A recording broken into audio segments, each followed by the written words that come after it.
sore ya, sobat kuliner. Saya masih ini ya, sekarang berada di daerah Kemanggisan ya.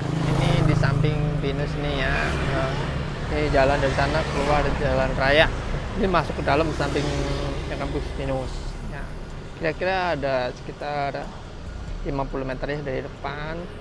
Kita menemukan salah satu ini ada Kue Tiaw ya. Kita 79. Nah ini ada Instagram juga ada, nomor WA juga ada ya. Kita kesana tanya sama bapaknya. Ya, dari bapaknya nih. Selamat sore Pak ya, ini udah sore ya. Iya, udah sore nih, Pak. Ini buka jam berapa Pak ya? Kita jam 9 sampai jam 5. Jam 9 sampai jam 5 ya. Oh, ini saya sini setengah 4 nih. Ya, Udah. jam 5. Ini masakannya apa aja Bang ya? Oh, Pak, ini udah 13 tahun. Oh. Kayak ada nama apa nomornya unik 79 itu apa ya? Ya, begitu deh. Pas aja namanya. Itu rumahnya sih nomor 9. Oh itu 9 ya.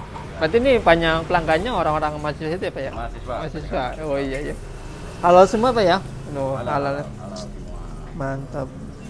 Saya pesan itu ya tadi Pak ya? Udah gulung cumi rempah ya? Iya ya. Oh, baik. Ya, lagi digoreng ya. Ini namanya udang goreng kulit rempah nih. Kasih rempah. Nah, ini kulitnya ya. Buat udang goreng rempah.